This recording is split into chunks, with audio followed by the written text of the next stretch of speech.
Assalamualaikum warahmatullahi wabarakatuh. Gimana kabarnya? Semoga tetap sehat semuanya. Alhamdulillah. Pada kesempatan kali ini saya akan menyampaikan tentang domain teknologi pendidikan. Sebelum saya menjelaskan tentang domain teknologi pendidikan, perlu saya menggambarkan ilustrasi untuk memudahkan memahami ini. Ilustrasi yang saya gunakan ini adalah proses untuk membangun sebuah gedung atau membangun sebuah rumah. Di dalam proses pembangunan sebuah gedung atau sebuah rumah, ada beberapa tahapan-tahapan besar.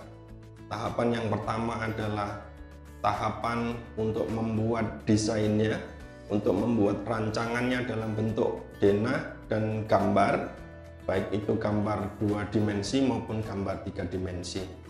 Setelah gambar jadi, maka tahap yang kedua adalah tahap untuk mewujudkan gambar itu, mulai proses pembangunan, mulai penggalian pondasi dan seterusnya.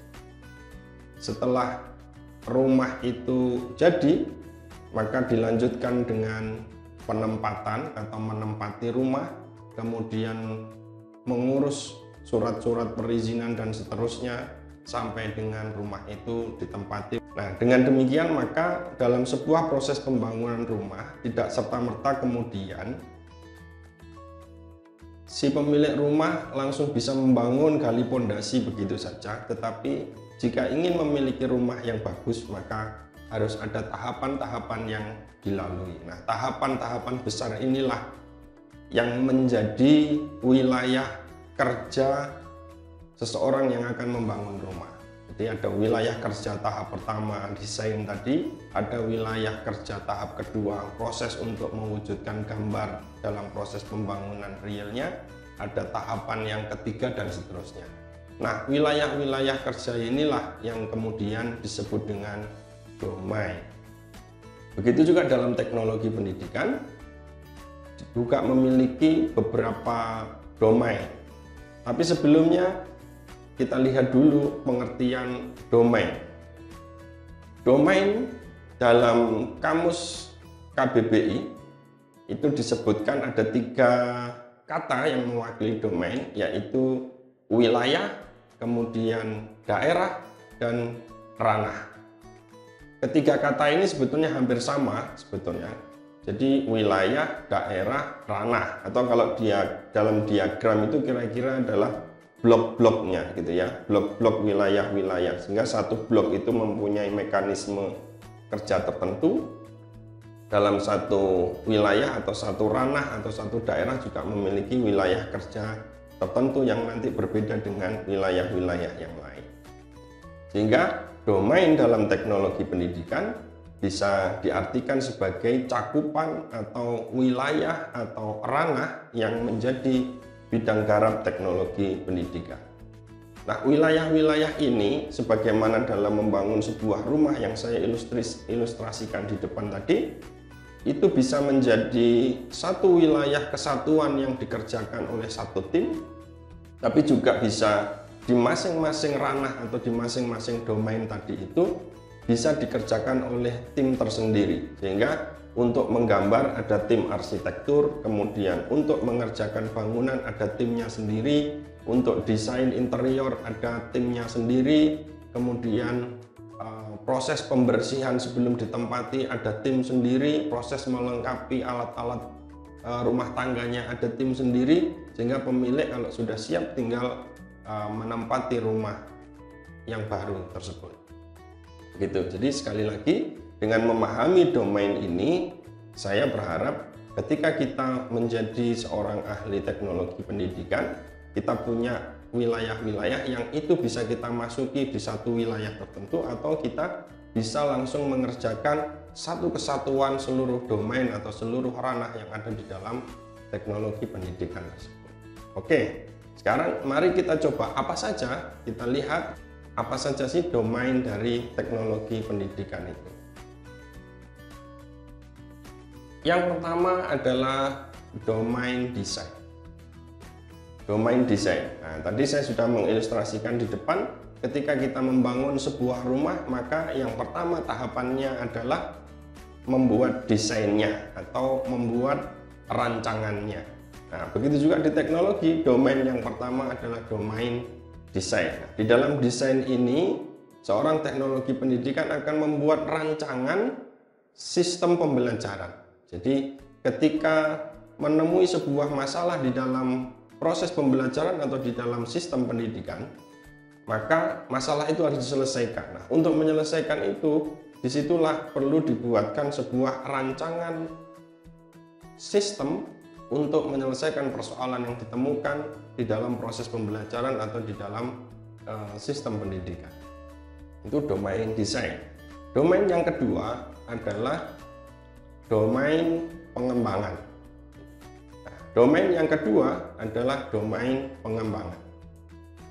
Di dalam domain pengembangan ini, hasil rancangan yang sudah disusun di dalam domain desain kemudian dicoba untuk diwujudkan di dalam wujud nyata. Ya, di dalam wujud nyata ini artinya ketika di dalam domain desain itu nanti ditetapkan tujuannya, ditetapkan materinya, ditetapkan kurikulumnya, sistemnya, metodologinya, medianya, dan seterusnya. Tetapi itu baru bersifat rancangan, belum terwujud real materinya apa, kemudian metodologinya apa. Nah, untuk mewujudkan itu maka wilayahnya masuk ke dalam wilayah atau masuk ke dalam domain pengembangan. Nah, di dalam pengembangan ini tim membuat materi sesuai dengan rancangan, menetapkan atau merumuskan rincian metodologi dan medianya sesuai di dalam domain desain. Itu domain yang kedua, yaitu domain pengembangan. Yang ketiga adalah domain penggunaan. Nah, di dalam domain penggunaan ini, rancangan dan wujud realnya yang sudah jadi dipraktekkan atau diimplementasikan ke dalam sistem pembelajaran real yang ada di dalam kelas. Jadi ini sudah mulai proses pengerjaannya, gitu ya, mulai proses pengerjaan desain dan pengembangan yang sudah dilakukan. Itu domain yang ketiga, yaitu domain penggunaan. Domain yang keempat adalah domain pengelolaan atau domain manajemen. Di dalam domain pengelolaan ini, teknologi pendidikan atau ahli teknologi pendidikan berusaha untuk mengelola yang sudah dirancang, sudah dikembangkan, dan mulai digunakan. Tadi perlu dikelola secara baik, perlu direncanakan proses pembelajarannya, perlu diatur siapa yang akan mempraktekkan mengajar dengan sistem yang sudah didesain dan dikembangkan yang baru tadi. Bagaimana untuk mengevaluasinya, mensupervisinya, dan seterusnya. Di sini adalah letak domain pengelolaan. Domain yang keempat. Domain pengelolaan ini memastikan bahwa domain desain, pengembangan, penggunaan telah berjalan urut, sistematis, dan logis sesuai dengan yang diharapkan. Domain yang kelima atau domain yang terakhir ini adalah domain evaluasi. Nah, di dalam domain yang kelima, di sini akan dicoba untuk diukur atau dipetakan atau dipastikan apakah desain yang sudah dikembangkan dan sudah diterapkan tadi itu sudah memberikan hasil yang efektif dan efisien atau belum. Yang kedua adalah untuk memastikan jika ditemukan penyimpangan-penyimpangan bisa kemudian diluruskan atau kemudian dibetulkan sedini mungkin. Jadi di dalam domain evaluasi ini tujuan utamanya adalah memastikan bahwa desain, pengembangan, dan penggunaan sistem atau teknologi pendidikan yang baru berjalan sesuai dengan yang diharapkan dan tidak terjadi penyimpangan-penyimpangan. Inilah 5 domain atau 5 ranah di dalam teknologi pendidikan. Sekali lagi, 5 ranah tersebut terdiri dari domain desain, domain pengembangan, domain penggunaan, domain pengelolaan, dan domain evaluasi. Oke, nah kita sudah tahu 5 domain tadi. Selanjutnya, untuk memperjelas masing-masing kelima domain ini, saya akan menjelaskan satu persatu sub-domainnya. Kita mulai dari domain yang pertama, yakni domain desain. Di dalam domain desain ini ada 4 subdomain. Ada 4 subdomain atau 4 sub ranah. Yang pertama adalah domain sistem pembelajaran. Domain desain sistem pembelajaran ini merupakan tahapan untuk merancang sistem pembelajaran, mulai dari tujuannya apa yang ingin dicapai, mulai tujuan besarnya sampai dengan indikator-indikator di setiap pertemuannya. Nah, itu didesain atau ditetapkan di domain sistem ini. Kalau tujuannya sudah, maka selanjutnya adalah bagaimana memikirkan cara untuk mencapai tujuan tersebut. Materinya apa, metodenya apa, medianya apa, dan seterusnya. Nah, di dalam domain atau subdomain desain sistem pembelajaran ini, nanti di dalam penjelasan saya berikutnya akan saya sampaikan beberapa model desain sistem pembelajaran. Nanti akan saya jelaskan pada penjelasan saya berikutnya. Ini domain sistem pembelajaran. Domain yang kedua adalah domain pesan atau domain desain pesan. Kalau yang pertama adalah mendesain sistemnya secara besar, kalau yang di kedua ini adalah domain desain pesan. Ingat bahwa kemarin saya jelaskan bahwa proses pembelajaran itu merupakan proses sistem komunikasi. Sehingga di dalam sistem komunikasi ini pasti ada pesan yang ingin disampaikan. Pesan ini dalam proses pembelajaran adalah bahan ajar atau materi atau informasi pembelajaran yang ingin kita sampaikan kepada siswa. Nah, supaya informasi ini menjadi menarik, maka disinilah perlu didesain bagaimana bentuk pesan yang menarik. Gitu. Nah, nanti di situ ada beberapa model desain pesan yang bisa dilakukan. Apakah pesan itu disampaikan secara langsung, pesan itu disampaikan secara tidak langsung, atau pesan itu dibuat dalam sebuah format cetak atau format digital atau format elektronik dan seterusnya. Itu nanti akan kita bahas pada domain selanjutnya. Jadi di sini adalah yang kedua dari domain desain, subnya adalah desain pesan. Domain desain yang berikutnya adalah strategi pembelajaran. Nah, di dalam strategi pembelajaran ini, seorang ahli teknologi pendidikan memikirkan strategi apa kira-kira yang tepat digunakan untuk mencapai tujuan tertentu. Jadi, ketika memikirkan strategi atau ketika memilih alternatif strategi, maka yang dijadikan patokan utama adalah tetap tujuan pembelajarannya sesuai dengan domain desain yang nanti detailnya akan saya jelaskan di materi yang selanjutnya. Itu domain strategi pembelajaran. Yang keempat adalah karakteristik peserta didik. Di dalam subdomain ini kita harus mengetahui atau seorang teknologi pendidikan di dalam membuat desain harus mengetahui karakter peserta didik. Peserta didik itu memiliki karakter yang bermacam-macam, ditinjau dari sudut pandang yang berbeda, maka akan menghasilkan ciri khusus atau karakter khusus pendidikan atau karakteristik khusus peserta didik. Misalnya, ada kalau dilihat dari multiple intelligence, maka siswa itu ada yang memiliki kecerdasan kinestetik, ada yang memiliki kecerdasan linguistik, ada yang memiliki kecerdasan logik, matematik, dan seterusnya. Ada 8 kecerdasan. Itu baru dilihat dari sudut pandang kecerdasan majemuk atau multiple intelligence. Nah, perbedaan-perbedaan ini harus diketahui secara detail sehingga ketika menetapkan pesan yang tepat, menetapkan strategi pembelajaran yang tepat, dan membuat desain sistem pembelajaran secara utuh, itu harus didasarkan kepada karakteristik peserta didik. Ini adalah domain yang pertama, yakni domain desain. Nah, di dalam domain desain ini bisa dilakukan oleh satu tim khusus. Jadi satu tim khusus hanya melakukan desain saja. Setelah itu ada tim tersendiri, atau nanti tim yang membuat di dalam domain desain ini kemudian melanjutkan di dalam domain desain berikutnya. Itu juga bisa dilakukan, sehingga bisa terpisah-pisah, bisa satu tim mengerjakan tahap pertama domain desain, nanti masuk ke tahapan domain selanjutnya dengan tim yang sama. Oke, kita lanjutkan domain yang kedua, yakni domain pengembangan. Di dalam domain pengembangan ini sama ada 4 subdomain. Subdomain yang pertama adalah teknologi cetak.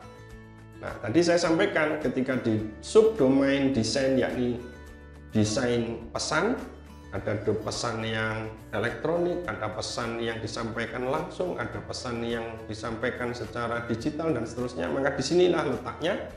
Ketika sudah ditentukan alternatif, maka dikembangkan di sini menjadi domain pengembangan, yakni teknologi cetak.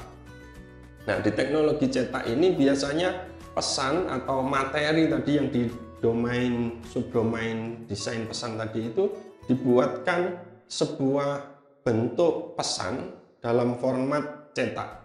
Nah, ini biasanya formatnya bisa berupa buku, modul atau bahan-bahan visual yang bisa dilihat atau dicetak secara mekanis fotografis gitu. Jadi di dalam domain cetak ini materi tidak hanya bisa didapat atau diserap oleh siswa melalui auditori atau ceramah seperti ini, tetapi juga siswa bisa menyerap materi di dalam bentuk cetakan yang bisa dibaca sendiri, bisa dipelajari sendiri, dan bisa dicermati sendiri. Teknologi yang kedua atau subdomain pengembangan yang kedua ini adalah teknologi audiovisual. Di zaman seperti sekarang ini semua serba elektronik, bahkan semuanya serba digital, maka teknologi cetak atau sumber belajar atau pesan dalam wujud cetak itu dirasa kurang lengkap jika tidak dilengkapi dengan format yang audiovisual. Nah, format audiovisual itu bisa seperti ini. Jadi dalam format pesan yang bisa didengar dan bisa dilihat.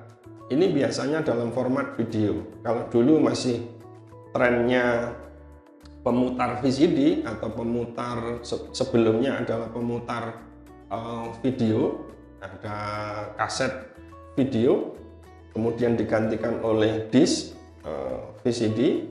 Nah, disitulah yang disebut dengan format teknologi audiovisual, sehingga materi bisa diputar di pemutar video. Nah, itu teknologi audiovisual. Subdomain pengembangan yang berikutnya, yang ketiga, yaitu adalah teknologi yang berbasis komputer. Nah, ini trennya sekarang teknologi audiovisual juga sudah mulai ditinggalkan karena memang kurang praktis lagi. Maka sekarang ini menggunakan teknologi berbasis komputer, sehingga pesan-pesan atau proses pembelajaran itu dikembangkan melalui format berbasis komputer gitu, sehingga guru bisa menyampaikan materinya lewat komputer, kemudian siswa bisa belajar atau menerima materi dari komputer juga. Nah, ini adalah domain yang ketiga, domain pengembangan, tepatnya pada subdomain teknologi berbasis komputer. Seperti yang sekarang kita lakukan di musim pandemi ini, kita bisa proses belajar melalui teknologi berbasis komputer, baik itu melihat rekaman video tutorial materi atau video penjelasan materi, atau juga melalui proses-proses pengiriman dan pengerjaan tes atau ujian juga bisa dilakukan dengan teknologi berbasis komputer. Ini bagian dari domain pengembangan. Yang terakhir dari domain pengembangan ini adalah pengembangan dalam format multimedia.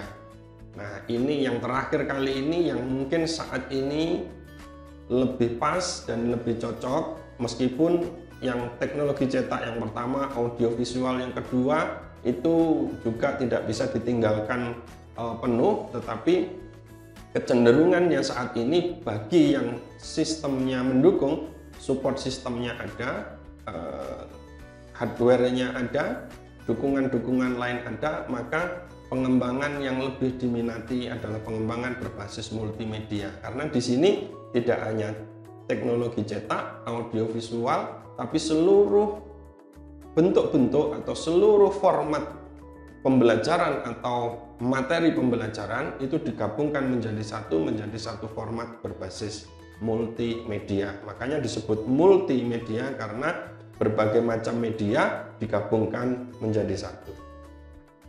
Dan disupport oleh dukungan internet, maka kemudian desain pengembangan multimedia ini menjadi desain pengembangan yang saat ini sangat dibutuhkan, terutama pada pandemi seperti sekarang ini. Inilah keempat subdomain dari domain pengembangan. Kita sudah dapat 2 domain, yaitu domain desain dan domain pengembangan. Masih ada 3 lagi.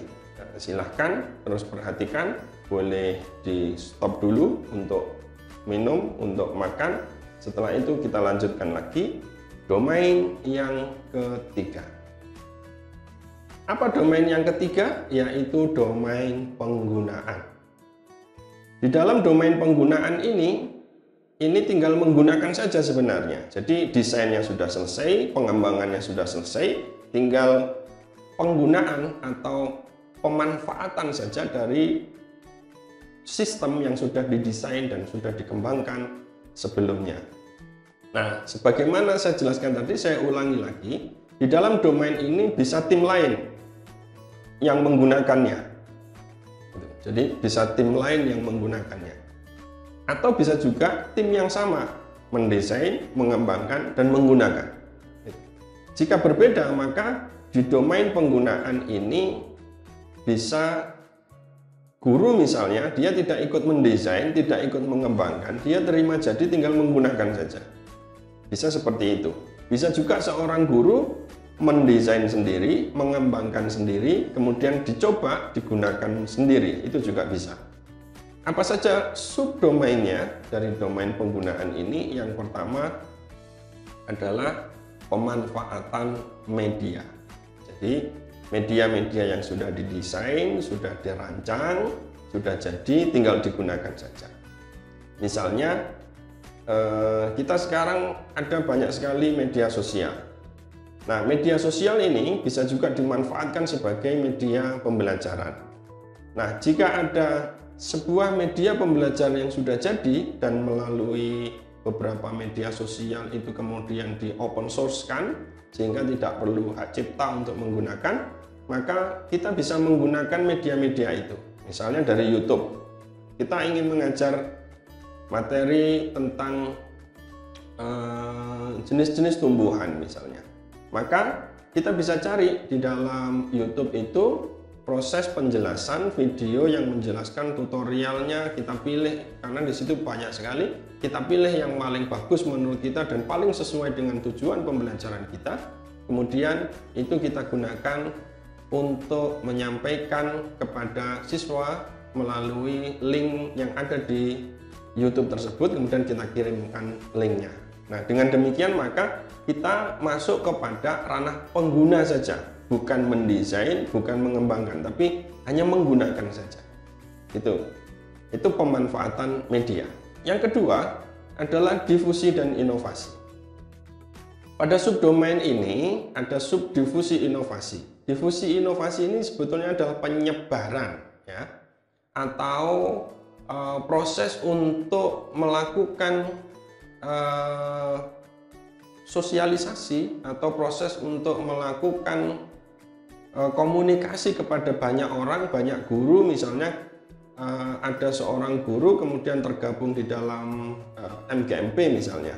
Nah, seorang guru tersebut kemudian mendapatkan pelatihan sebuah teknologi pembelajaran baru yang bisa digunakan untuk mengajar materi IPA.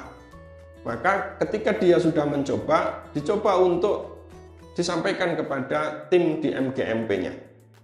Saya sudah mencoba, hasilnya bagus, efektif, efisien. Kemudian didiseminasikan kepada seluruh teman-teman yang ada di dalam MGMP tersebut. Nah, ketika sudah didiseminasikan, kemudian seluruh tim guru tadi yang tergabung di dalam MGMP mencoba untuk menggunakan strategi atau menggunakan teknologi pembelajaran yang sama, sehingga dari satu orang menjadi ke beberapa orang nanti menyebar lagi ke lebih banyak orang. Itu namanya difusi inovasi. Di sub yang ketiga, yakni implementasi dan institusionalisasi. Ketika melalui proses difusi tadi sudah dicoba dan ternyata memang efektif dan efisien, maka disinilah saatnya untuk melembagakan. Nah, gitu.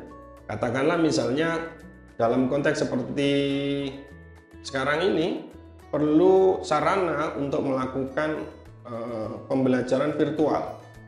Nah, banyak sekali platform virtual ini yang bisa digunakan. Misalnya seperti kita menggunakan Google Classroom misalnya, atau di semester sebelumnya, sebelum pandemi, saya menggunakan Edmodo misalnya.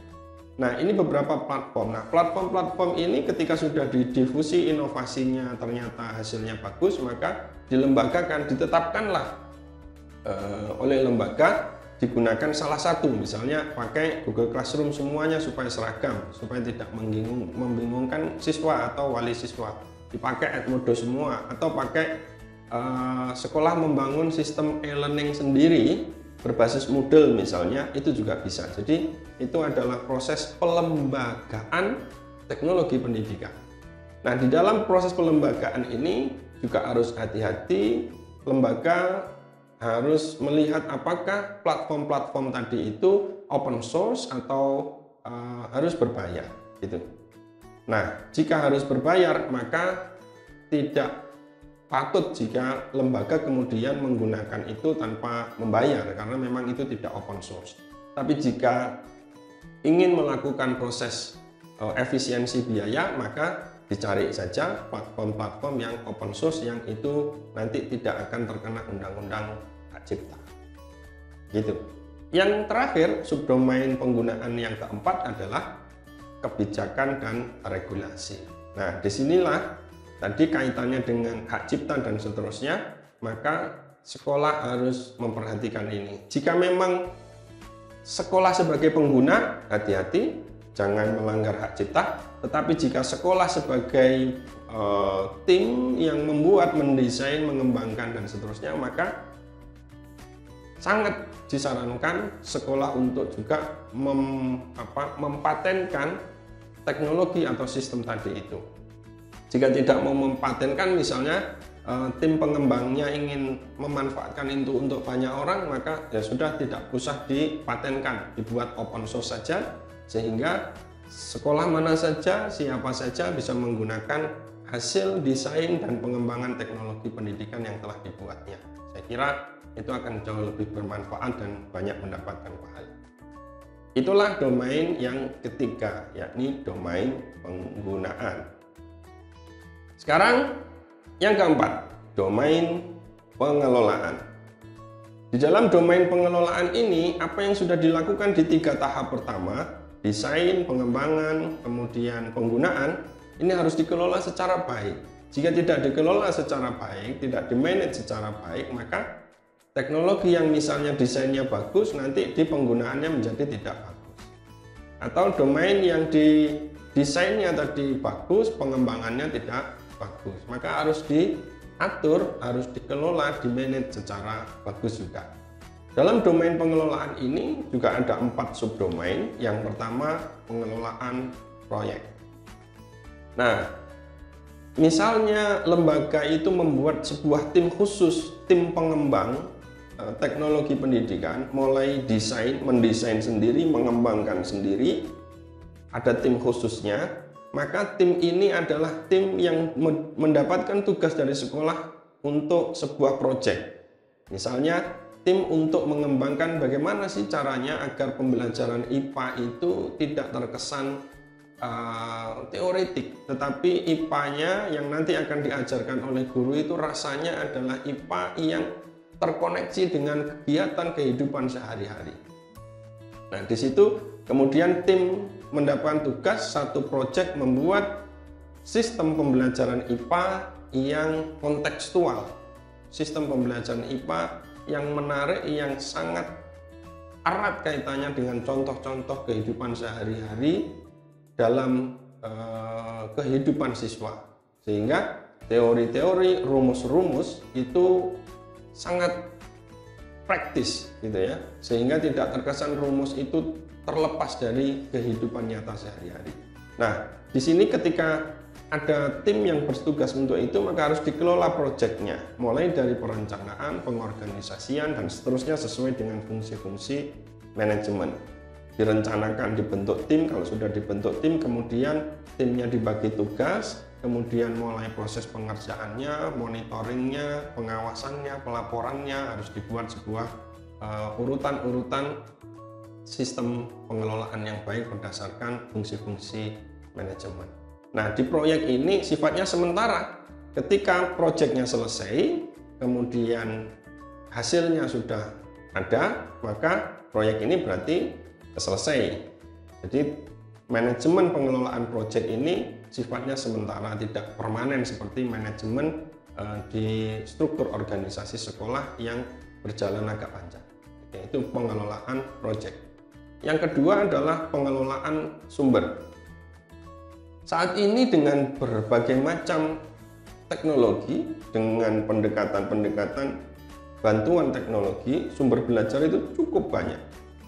Ada yang cetak hardware, ada yang cetak elektronik, kemudian ada yang digital, ada yang format video, dan lain sebagainya. Banyak sekali sumber-sumber belajar, media-media, strategi belajar. Maka saking banyaknya ini kadang-kadang membuat guru jadi bingung mana yang mau dipakai. Nah, karena itulah maka harus ada orang atau tim yang mengelola sumber-sumber ini. Atau guru sendiri harus mampu mengelola sumber belajar ini. Bagaimana cara memilih sumber belajar yang tepat, bagaimana menyimpannya, bagaimana kemudian menyampaikannya kepada siswa dan seterusnya. Ini disebut dengan pengelolaan sumber belajar atau domain pengelolaan, subdomain pengelolaan sumber. Yang ketiga adalah pengelolaan sistem penyampaian. Ketika sumber belajar tadi yang sudah banyak itu sudah dikelola, maka perlu juga seorang guru atau seorang tim teknologi pendidikan merumuskan bagaimana ini menyampaikannya, bagaimana mendistribusikannya. Gitu. Jika dulu mungkin agak susah kita mendistribusikan ini, harus dibuat modul harus diambil misalnya, atau modul harus diberikan tatap muka dan sebagainya. Sekarang ini untuk pengelolaan sistem penyampaian dengan berbasis komputer, multimedia, dan disupport dengan dukungan internet, maka sangat mudah untuk menyampaikan atau mengirimkan pesan-pesan yang terkait dengan sumber belajar. Tinggal kirim linknya saja, sudah nyampe, sudah bisa dibuka sendiri. Nah, persoalannya adalah bagaimana dengan lokasi subjek yang tidak disupport oleh internet. Nah, disinilah perlu difikirkan bagaimana pengelolaan sistem penyampaiannya. Apakah guru perlu mendatangi, atau siswa perlu hadir ke sekolah, atau dikirim, dicetak dulu, kemudian dikirim lewat jasa pengiriman dan lain sebagainya. Nah, ini perlu difikirkan, perlu dikelola secara baik pengelolaan sistem penyampaiannya. Yang terakhir adalah pengelolaan informasi. Nah, pengelolaan informasi di sini adalah bagaimana tim atau ahli teknologi pendidikan itu melakukan perencanaan, pengawasan, kemudian pengendalian, dan mengadakan atau melakukan pengawasan terhadap sumber-sumber belajar tadi itu. Jadi di sini direncanakan sistem informasinya, dikelola tata kelola sistem informasinya secara bagus. Ini adalah di subdomain teknologi pendidikan bagian pengelolaan atau subdomain keempat dari domain pengelolaan. Baik, teman-teman sekalian, masih ada satu domain terakhir di dalam domain teknologi pendidikan. Tetap disimak ya, boleh tinggal refresh dulu, tetapi setelah itu silahkan dilanjutkan untuk mengikuti yang terakhir ini, yakni domain evaluasi. Domain evaluasi itu adalah terdiri dari 3 subdomain. Yang pertama, analisis masalah.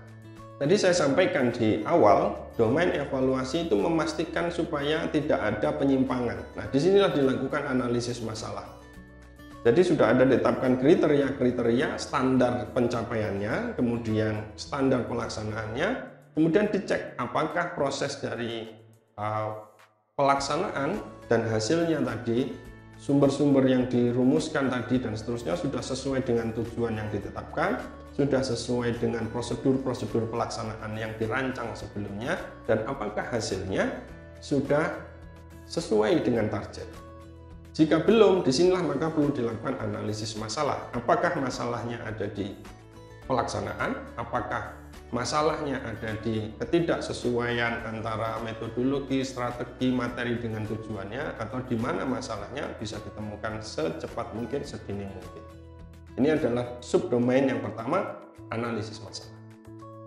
Subdomain yang kedua yaitu pengukuran acuan patokan.